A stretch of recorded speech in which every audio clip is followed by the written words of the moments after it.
Hey guys, what's up? So today we're going to be looking at measures of dispersion, and it says here the measures of location or central tendency are important because they give us a picture of the location of the set of data which they represent. We also need to know how a set of data is grouped around the central position. We therefore need to define a measure of spread or dispersion or scattering for a set of data or distribution. The four measures of dispersion we need to know are the range, the interquartile range, the semi-interquartile range, or the quartile deviation. The mostly says semi-interquartile range though, that's the one we need to focus on, and the standard deviation. Alright guys? Cool. So let's go right into it. We're gonna define the range and let's look at the range right now. Okay guys? Alright guys, so we're looking at the range now. And the range of a set of data can be defined as the difference between the smallest and the largest observations, right? So it says calculating the range from raw data. The range is equal to the largest observation minus the smallest observation. Okay, it's really easy, guys. I don't think it gets any easier to subtract the largest observation uh, from the smallest, right? The large minus the small. Cool. And we'll have a little example here. It says the wages for a worker in a factory, it should be a Y, in a factory are $60, $80, $100, $50, $30, $120, and $300. And it says calculate the range for the basic wages, right?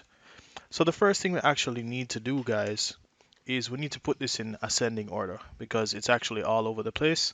So the lowest number here is actually 30.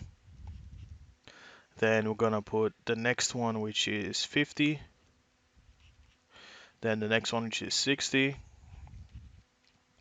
Then 80. Then 100. Then it's 120. Then 300. And let's just check that from the bottom up. So 30, 50, 60, 80, 100, 120, 300. Right. So to find the range, this would be equal to $300, which is the largest observation, minus 30, which is the smallest observation, right? And the answer we get is 270. So let's write that beautifully. We should get 270. All right, guys. And that's the answer. Pretty easy, right? Very easy when you're handling raw data. Okay.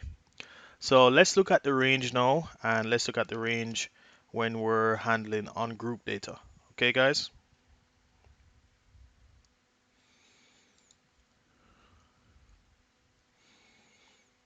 And take your time to let this sink in, right? You can do another question similar to this if you want to, but take the time to just remember that the range is equal to the largest observation minus the smallest observation. Okay? Alright guys, so now we're looking at calculating the range for a frequency distribution of ungrouped data. Okay? And it says for ungrouped data, the range is equal to the upper boundary limit minus the lower boundary limit. Okay? So we'll have an example here, and it says the weight of 50 lambs can be measured to the nearest kilogram, with the weight being 25 kilograms, 26, 27, 28, 29, 30, 31, and the frequency is 3 lambs to 25 kilograms, 6 lambs to 26, 9 to 27, 11 to 28, 12 to 29, 3 to 30, and 1 to 31. So now we need to calculate the range with this ungrouped data, and it's actually the range is equal to the upper boundary limit minus the lower boundary limit, right? And that upper boundary limit is actually equal to, usually you add 0.5 to the upper boundary, which is the last figure there. So it's actually 31.5. And for the lower boundary limit, you actually tend to subtract 0.5, and this should be, you should end up getting 24.5. Cool. So when you subtract these now, we should actually get 7 kilograms. Okay, and this is the range. Okay, guys. Cool, and we're pretty much done here, and that's how easy it is, guys. All you need to do is calculate the upper class boundary and the lower class boundary, and subtract the lower class boundary from the upper class boundary, and you're totally good, totally fine.